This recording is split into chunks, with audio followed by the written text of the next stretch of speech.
Pat Ryan is a volunteer president and founder of the Tennessee World Affairs Council.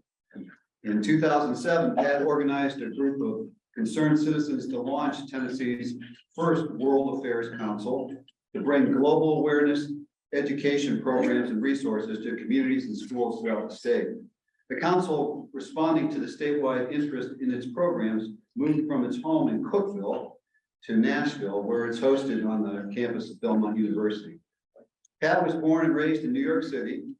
At age 17, he enlisted in the U.S. Navy, where he served a 26-year career.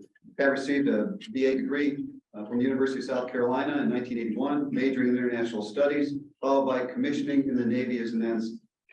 Pat served aboard numerous ships, headquarters staffs, and overseas assignments before retiring in 1998 as a lieutenant commander. Among his assignments were the Joint Staff in the Pentagon, the Center for Naval Analysis, and U.S. Central Command Headquarters. He's lived and worked in Bahrain, Italy, and Japan, and has traveled to about 50 countries for work and leisure. Pat worked as a program manager at Autometric in support of technical development projects before taking the position as Vice President and Chief Operating Officer of the National Council on U.S.-Arab Relations, a nonprofit education organization in Washington. Pat was president of the Cookeville Rotary Club, and that's where I got to meet Pat. I first got to know him when he was co-chair of the Rotary Ghana project, which provides clean water, school literacy, and medical support humanitarian projects in villages in Western Ghana. He was awarded the Rotarian of the Year in 2009 and 10 for his work in Ghana. So please give a warm Rotary welcome to my friend Pat Ryan.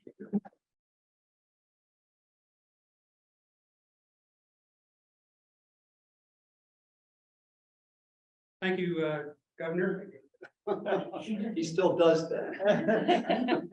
And thank you, Gloria. I'm not sure where you went, Gloria. Gloria, thank you for being the first New Yorker to the podium. I didn't have to break the ice there. It's a great pleasure to be here with you today. Any day at a Rotary meeting is a great day. And I really appreciate the opportunity to talk to you today about what's going on in the world and the Tennessee World Affairs Council. Before we start, we need to take a critical poll here. Barbie, Oppenheimer, none of the above. Okay, Barbie, Oppenheimer, none of the above. Got that out of the way.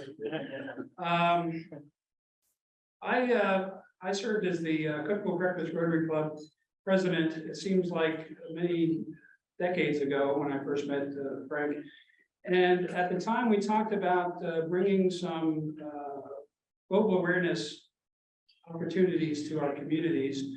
And the district governor, when I was president, was Cheryl Peru, who we were talking with her about doing some more expansive work within Rotary to enhance global understanding, especially among young people. Unfortunately, Cheryl passed away during her time as governor. We never really brought that to fruition. But our club in Cookeville, we started something called the World Affairs Council. In my journeys up in Washington, D.C., I was familiar with this organization, and there are 95 of them around the country. They're all independent, but they share the same idea of helping Americans understand what's going on in the world. So we built on that template and started World Affairs Council in Cookeville.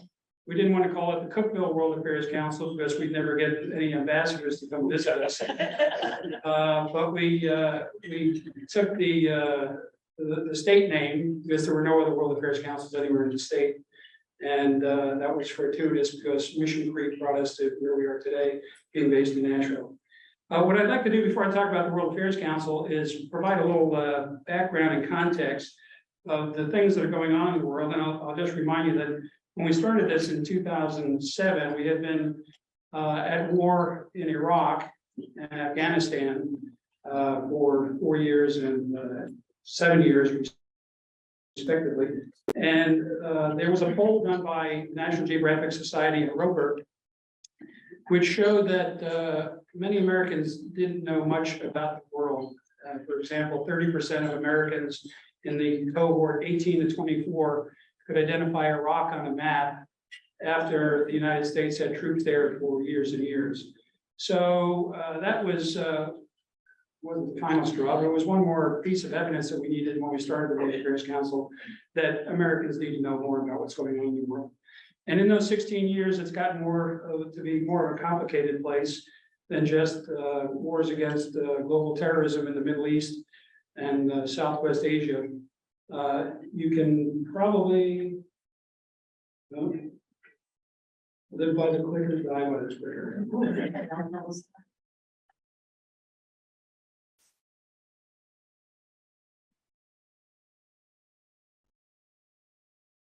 Let's do that again. Barbie, Oppenheimer.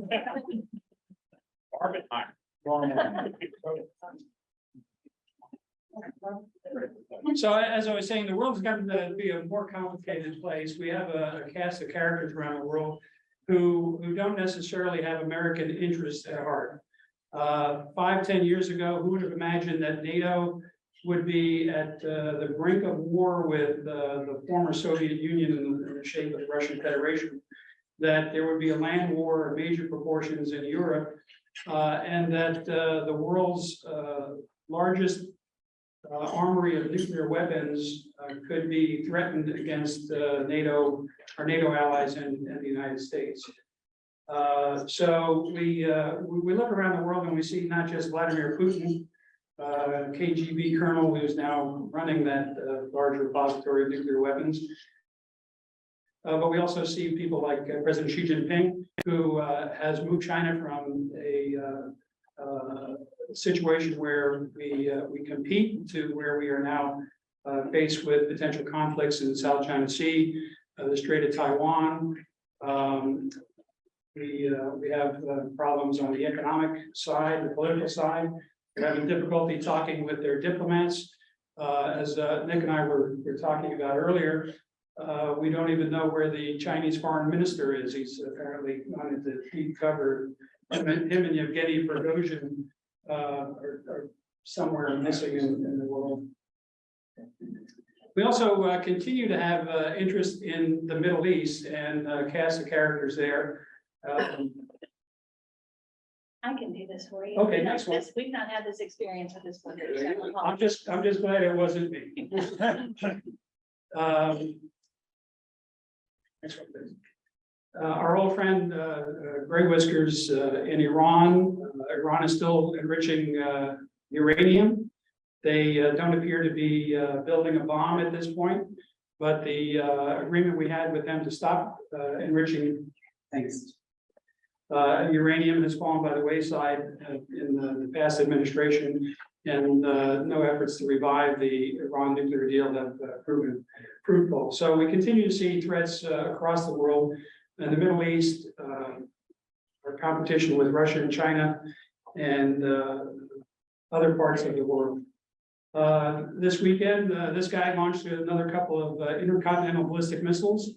And if the U.S. stated policy of denuclearizing the Korean Peninsula is still a reality, I don't think so. They're not going to give up nuclear weapons. It's an impoverished country. All they got going for them is threatening their neighbors. And they continue to brandish long-range missiles that can reach the United States. They probably have a hydrogen bomb and a number of uranium bombs that they could use either in theater or against the United States. I hope I'm not ruining anybody's lunch yet. Speaking of Oppenheimer, the nuclear genie is out of the bottle in many parts of the world, not just the great powers, the permanent 5 members of the UN, which were the original nuclear powers. There are now nuclear weapons in Pakistan and India. Israel is a non-stated owner of nuclear weapons. So the nuclear genie is out of the bottle. One of the biggest concerns we had at the breakup of the Soviet Union was that loose nukes and nuclear material would proliferate and terrorists would get their hands on it. That threat has not necessarily gone away. Who would have known a year ago that we would be looking at computers as potentially killing us all? In the last couple of months, we've received warnings from august groups of scientists that AI could pose an existential threat to civilization. We're also mindful of Arnold Schwarzenegger, that he predicted all this stuff, and it apparently is coming true. We see the leaders in AI technology leaving companies like Google and Microsoft so that they can take up independent positions to warn the rest of us about the potential calamity from unbridled AI. There's talk about regulation in the United States and the European Union and other countries that are building AI systems. However, the likelihood of China getting into any of those agreements is not very likely. International finance continues to be a major concern for people who follow global affairs. American prosperity is built on international trade. We saw during the COVID epidemic, as you get a breakdown of supply chains and what that meant to toilet paper on the aisles at the Kroger and everything else that you likely got accustomed to seeing at your fingertips when you went shopping. Moreover, the war in Ukraine has thrown a real wrench in the international energy markets. We see that the Russians have stopped grain shipments out of Ukraine and are threatening any ship that goes into Ukraine as being considered a foreign belligerent. So we now have NATO taking up the question of whether we're going to send in escorts to go with merchant ships into Ukraine to carry grain out to feed the world. In just a couple of days, the world grain market jumped 10% on news that Russia was canceling the grain shipments out of the country. And if we look around, I think it's day 18 of the consecutive hottest days on the planet ever. And it doesn't appear likely that that's going to come to any quick conclusion. So climate change is not a future threat. It's with us now. We see places like Phoenix with over 115 degrees days in a row. Countries in the Middle East that are predicted by the year 2040 to be uninhabitable. You may not be concerned about Saudi Arabia and Abu Dhabi, but half the world's energy comes from those countries. So it's going to be difficult to continue to have trade relationships with countries that are really in this hot belt. Couple that with the issues of migration that will be stoked by the uninhabitable conditions in many countries, even if not uninhabitable, but just the impact on agriculture and other ways of doing business and living livelihoods. We see that at the southern border with migration from Central America as migrants flee for a number of reasons, including the violence endemic in some of those Central American societies, but also the impact of climate change, forcing them to look for better opportunities. So with all that in mind, what do we need to be occupying ourselves with? For us at the World Affairs Council, what we think is that people need to know about these situations. These are existential threats in some part, the nuclear threat. We didn't even talk about pandemic threat. COVID taught us a lesson. I'm not sure that we learned it very well. Most readings of preparedness for the next pandemic indicate that we're not really ready yet. We saw that we had problems around the world getting allies and others on the same sheet of music in terms of vaccines and barriers and trade and everything that was impacted by the epidemic. So these problems continue to exist. And what we hope to do with the World Affairs Council is, if not fix any of these, and we no such lofty ambitions, but at least help Americans understand, Tennesseans and people in our local communities understand what some of these are about. So as Frank mentioned, back in 2007, we started the Tennessee World Affairs Council, and it was in fact an educational program started with the Cookeville Breakfast Rotary Club with a grant from the club to establish a 501c3 IRS tax exempt nonprofit. So we have all our papers in order with the state and the IRS and so forth. And we're chartered as a nonpartisan. We have no political agenda, no dog in the fight of this or that. We take no stated policy positions, but we want to be a convener of conversations about what's going on in the world. We are based at Nashville. After a couple of years in Cookeville, it was obvious that we had acquired a statewide mission. We were doing things that attracted teachers and students and others from around the state. For example, we had a program with the Turkish Cultural Foundation where we did seminars on Turkish culture and history and sent teachers to Turkey for the summer, and they came back and they did programs with us. And we discovered two things. Teachers like, I hope I'm not going to offend any teachers here. Teachers like to eat and they like to travel. So that was a widely successful program and got us some attention. As I mentioned, we are part of a group called the World Affairs Councils of America, WACA. It's kind of an unfortunate acronym, but there it is. We were at a meeting and we were talking about branding, and the people in LA were complaining about the WAC acronym, and the folks from Lexington said, "What are you complaining about? We're the WACKY." So there's that. We're proud that last year we were selected from among the 95 World Affairs Council as Council of the Year, despite the fact that we don't have Dallas's $6 million budget or New York's reach in that district. So we're working with the volunteer staff to deliver the goods. When we started this, we were struck with the crossover between mission of Rotary, part of the core values, the mission statement of to advance world understanding, which is exactly what our 100% mission is. So that the vision of the Tennessee World Affairs Council is to have a well-informed community to understand what some of these issues are.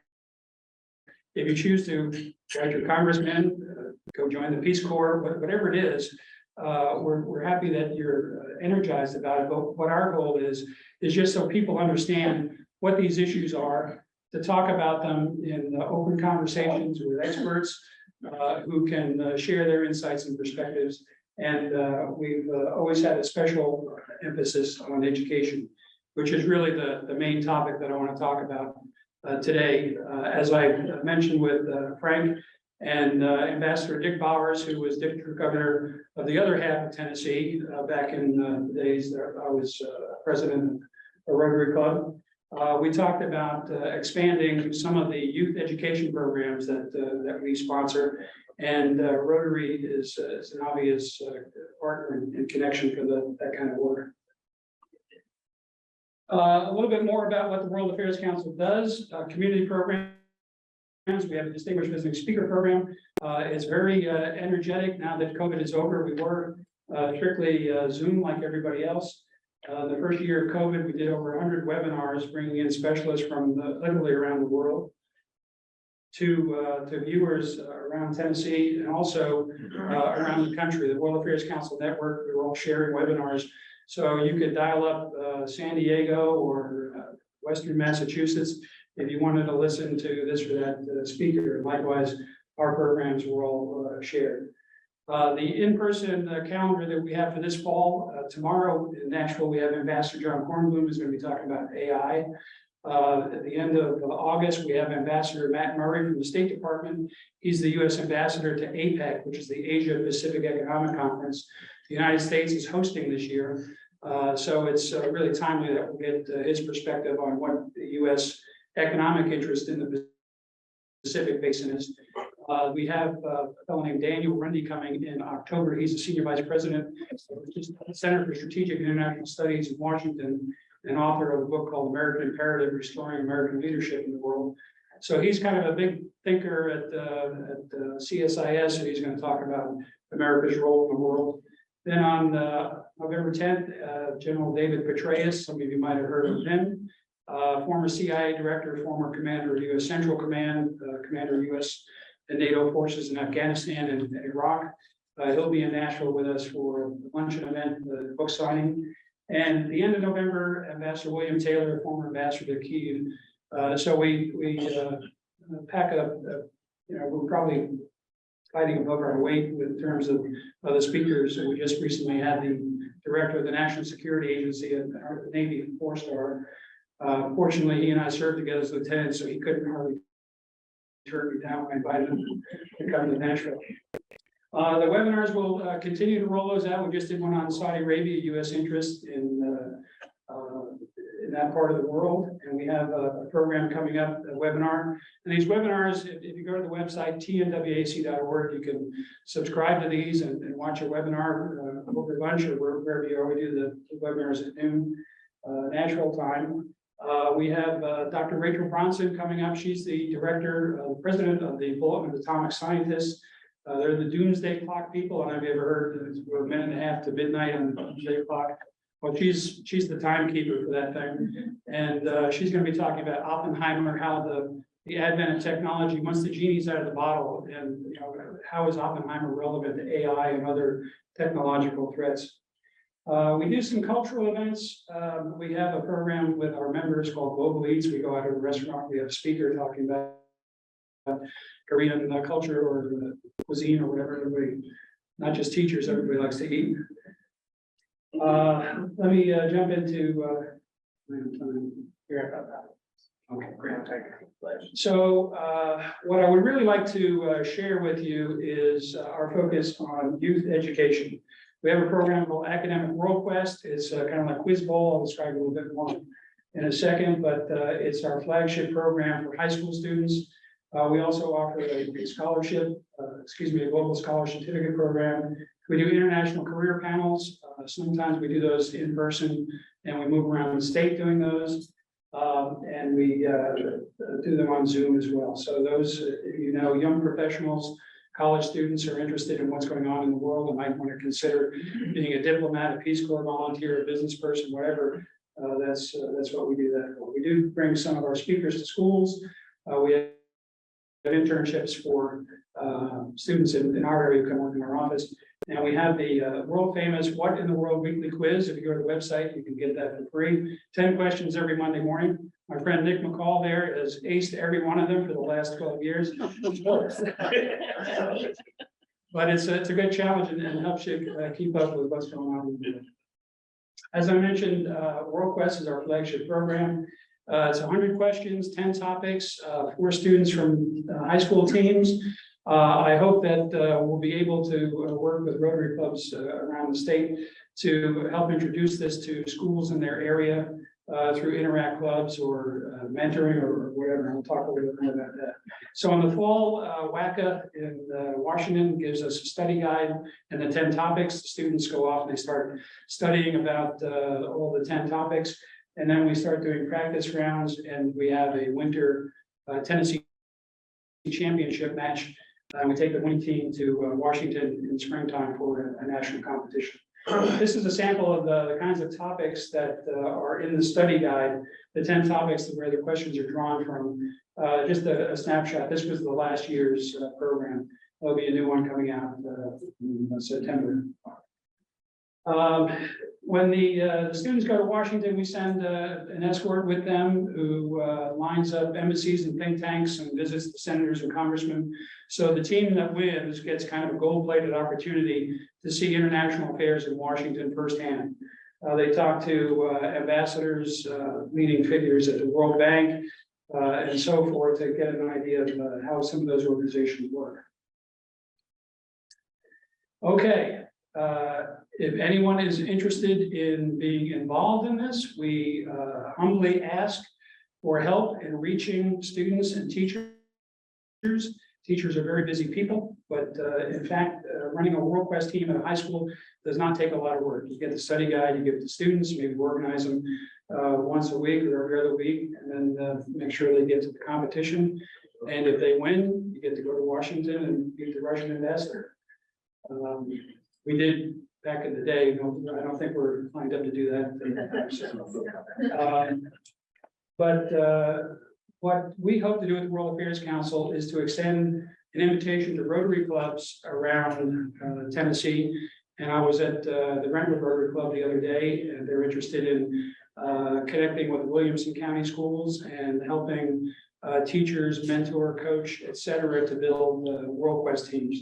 So I would invite anybody, either on a club basis or an individual basis, who's interested in helping students in your community understand the rogues gallery of Vladimir Putin, and, Kim Jong-un, and all those characters and all these issues and understand what we need to know about the world. Nick and I were talking when we first came in, we're sitting catching up, that we're looking at the number of students that we have in China compared to the tens of thousands of Chinese students here.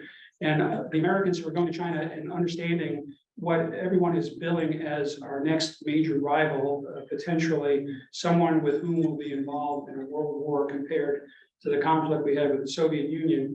And we are totally unprepared in terms of human capital of people who understand international affairs, young people coming up into the ranks in military and intelligence organizations and State Department, et cetera. We need to do a heck of a better job preparing youth to lead in international affairs in the United States. So I ask humbly for support from anybody who's interested in contacting a teacher or a school, coaching a team, getting involved in some way. We'll have a white paper that we'll share on exactly how to do this, exactly how academic role quest works. And I'd be happy to come back and separately with the board, with your vice president, with anybody, the governor, and anybody. We're happy to talk to everybody involved. Okay, now I'm not quite sure how I'm going to make this work. You hit play, Allison. Hi, Olympia, and I want to tell you how the World Affairs Council of Tennessee has helped shape my choice of career. In high school, my senior year of high school, I was invited by the Tennessee World Affairs Council to attend a conference in Washington, D.C. with the National Council on U.S. Arab Relations. It's a conference they put on every year, and it's the U.S. Arab Policy Makers Conference. It was a totally new experience. I hadn't been to DC before. I learned about the Middle East, and I knew nothing going into the conference about the Middle East, about the region, about culture. And it was my impetus to learn more, and I was hooked. I went on to the University of Tennessee and did my undergraduate studies there. I majored in Middle Eastern studies, and I took Arabic courses. I had the opportunity to study in Oman for 2 summers and study in Jordan and work in refugee camps there. And I've also had the opportunity to live and study in the United Arab Emirates, to travel to Kuwait and Bahrain. Right now, I'm studying in Qatar, in Doha, Qatar, Arabic. I fell in love with the language and the culture and history of this region. And I went on to do my master's in Exeter, in the University of Exeter in Gulf Studies. And I'm so thankful to the Tennessee World Affairs Council for the opportunity that it's given me, and for lighting the fire, underneath me to learn more about this part of the world. Okay, talk about human capital. She went to UT, and then she went to England, got her master's and her PhD in Gulf Studies, is now fluent Arabic, understands the Middle East like not too many other people do. So this is what we're trying to do: light the fire, turn the light bulb on, help young people find their place in the world. With that, thank you for your interest and attention, and I'm open for a couple of questions. Yes, sir. On the subject of your webinars, do you have to watch them live, or is the place Great question. No, sir. We have a YouTube channel, and we have several hundred on there of all kinds of topics. And go to youtube.com/TNWAC. You'll find all of our videos in there. There are many of them on our website as well, but the complete archive is on the YouTube site. Yes, sir. I thought it was interesting, you mentioned being sort of politically neutral, but then you mentioned Turkey, which is teetering on the edge of autocracy. Who's responsible for teaching about Turkey and what's going on there? Is it Turkey or? Well, the Turkish program we did was not a political, it was history, culture, cuisine, art, etc. But that's a good question. We are, the World Affairs Council is nonpartisan. However, you can't bring any speaker in who's not going to have a point of view. So what we try to do is balance our speakers. We had in Cookeville a team come in talking about the Iran deal, and it was an Army 4-star combat veteran, West Point grad, and his position was, let's talk to the Iranians not bomb them first. And somebody in the audience called him a traitor because they didn't want to bomb the Iranians. So it's a balance of trying to find insights and perspectives that do provide balance and counterbalance, but without the World Affairs Council becoming a partisan in the fight. Last question. It seems like Vladimir Putin's made a pretty bad mistake. I don't know from the layman's perspective. Can you unpack up how this might unfold? Wow. He has made a bad mistake and I don't think he's going to be around in another couple of years. Prigozhin would have been a candidate to be the next guy, but he fell on his sword, couldn't get over to Moscow. But there are other disgruntled people there. It's not going well for them. They've really been up and really can chew. Rather than stop NATO expansion, they've encouraged it. We just had two new members. Ukraine's going to come in at some point. NATO is solidly behind the Ukrainians in this. So Putin is playing a losing hand. Thank you very much. Thank you.